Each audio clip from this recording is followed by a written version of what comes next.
Tahu nggak ada yang lagi rame sekarang di Pemalang? Tadi siang sih tepatnya. Jadi ada muhibbin muhibbin yang mau membubarkan acara pelantikan.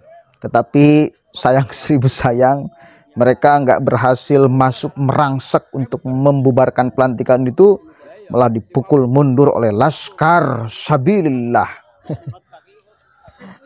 Dan kalau kita lihat bocil-bocil tuh yang kemudian mau berusaha untuk membubarkan.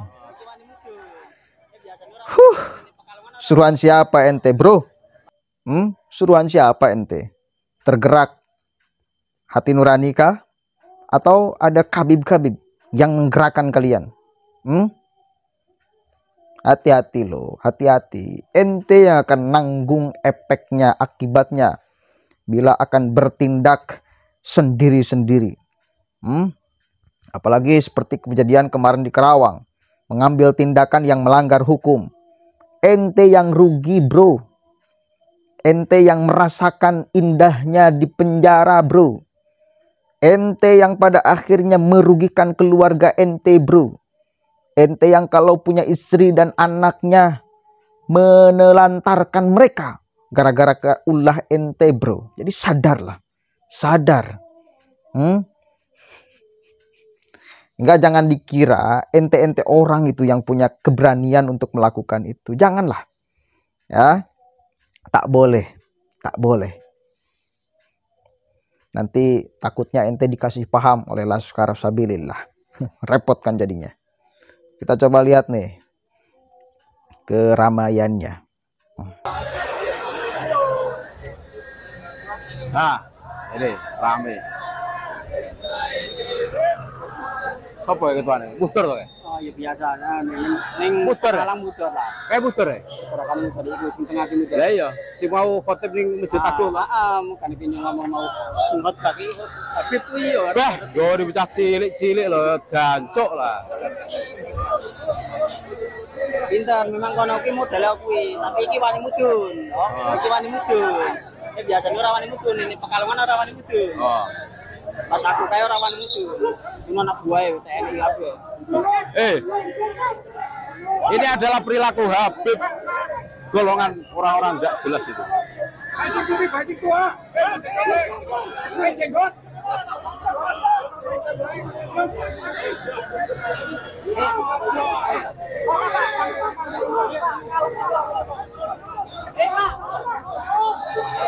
Pengkhianat bangsa.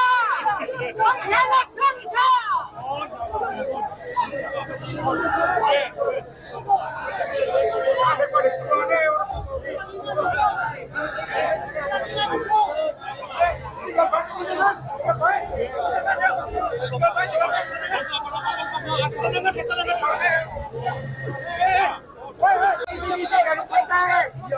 Mundur, Laskar mundur. Ngurusi bisa cilik. Ayo mundur.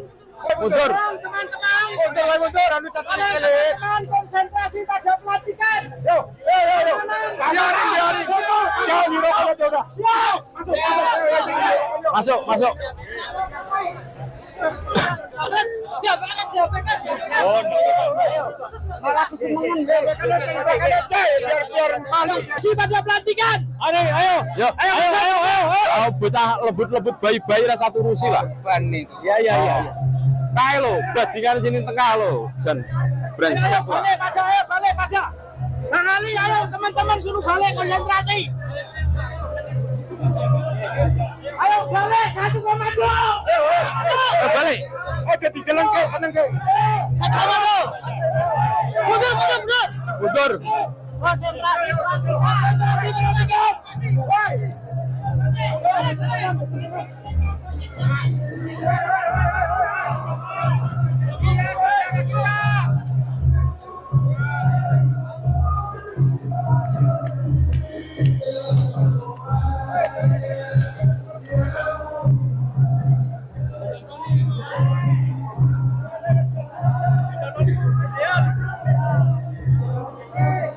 Nanti sing gede kon teka. Ada bocah. Bocil. Bocil itu kan sepanduk cemen.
Anak gue mudor. Ayo di tengah mudor kok. Kalau bocah cilik-cilik pak, balik baik lah ngurusi. Apa? Oke, kasihan sekali ya muhibin bocil itu. Ini berawal dari tesis Kiai Imaduddin Utsman Al-Bantani hingga berujung pada gerakan organisasi. Harus nggak sih membuat organisasi di dalam menyampaikan kebenaran? Oh harus. Ingat, al-haqqu bila nudom yaglibuhul batil bin nidom.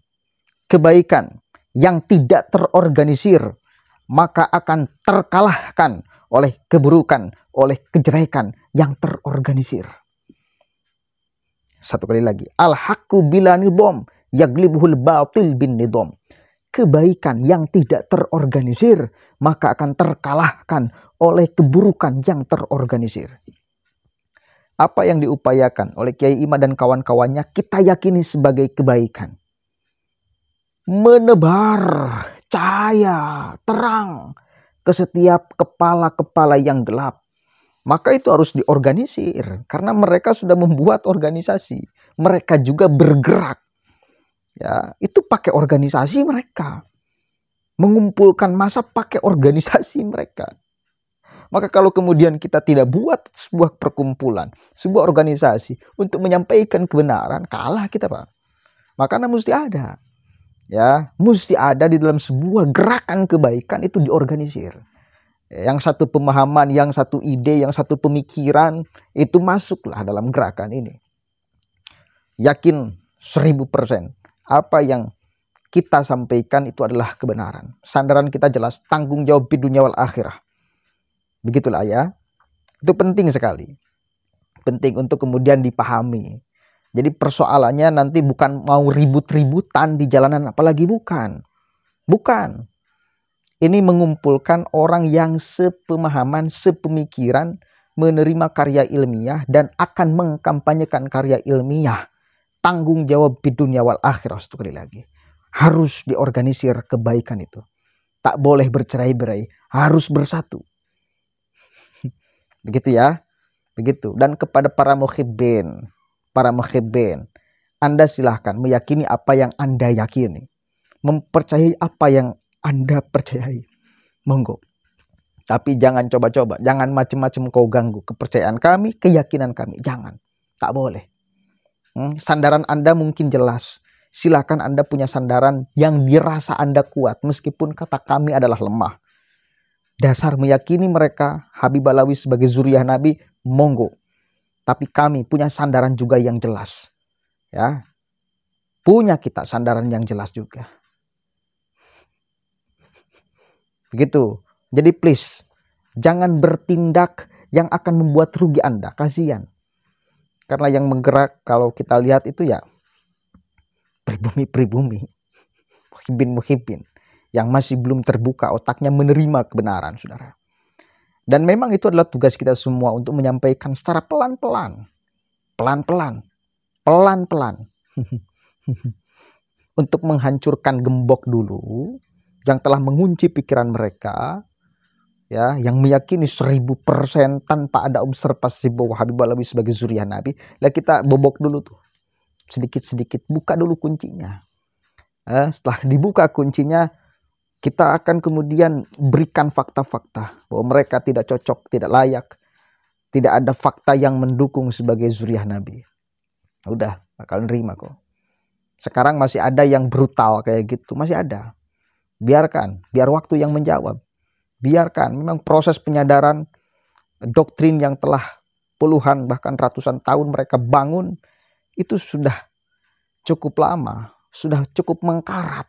Maka untuk membersihkan karatan itu ya mesti sabar, mesti pelan-pelan. Saya tetap husnuzon, saya tetap optimis pada akhirnya mereka akan terbuka secara pemikiran kok. Cuma butuh proses lama aja. Jadi prosesnya ada Yang 1 minggu, ada yang 1 bulan, ada yang 2 bulan, ada yang 1 tahun, mungkin ada yang 2 tahun, mungkin ada yang 5 tahun, mungkin ada yang 10 tahun proses penyadarannya. Kan otak manusia itu kadang-kadang tidak sama ya untuk mencerna segala sesuatu. Ada yang ketika 1 kali dikasih paham langsung paham, bahkan ada yang ketika dikasih kode langsung paham tuh. Jadi orang yang pintar itu kan kayak gitu. Untuk membedakan orang pintar dan orang bodoh itu kan ada keterangannya. Untuk membedakan orang yang berakal atau untuk membedakan orang yang memfungsikan akalnya dengan baik, dan untuk membedakan orang yang tidak sama sekali memfungsikan akalnya, yang berakal itu al-aqlu yakfi bil isyarah wa ghairul aqli la yakfi bi alfi ibarah. Jadi orang yang berakal itu cukup oleh isyarat, oleh fakta-fakta, lalu kemudian kita cerna, bisa kita simpulkan tuh. Oh, mereka sebagai wa yutahhirukum tathiro. Kita punya perasaan untuk kemudian melacak. Mana nih fakta-faktanya? Benar entah itu pernyataan. Oleh isyarat aja mestinya kemudian kita paham. Ada keraguan bahwa mereka sebagai zuriyah Nabi. Itu untuk orang yang berakal. Tetapi kalau ada orang yang tidak memfungsikan akalnya dengan baik, la yakfi bi alfi isyarah. La yakfi bi alfi ibarah. Tidak akan masuk meskipun oleh 1000 contoh, saudara. Begitu. Tapi oke lah, selama masih manusia, selama otaknya masih nempel di kepala, selama itu pula masih ada potensi untuk sadar, meskipun sekali lagi waktunya, durasinya, setiap orang punya kemampuan yang berbeda-beda di dalam melihat realitas itu. Gitu ya, mudah-mudahan ada manfaatnya. Terus berjuang Laskar Wali Songo, karena kita yakin apa yang kita lakukan adalah kebenaran. Ya, sandaran kita jelas. Harus saya ulang-ulang kalimat itu agar tidak dianggap fitnah. Karena ini bukan fitnah, kita sedang mengungkap kebenaran, saudara. Ya, Assalamualaikum warahmatullahi wabarakatuh.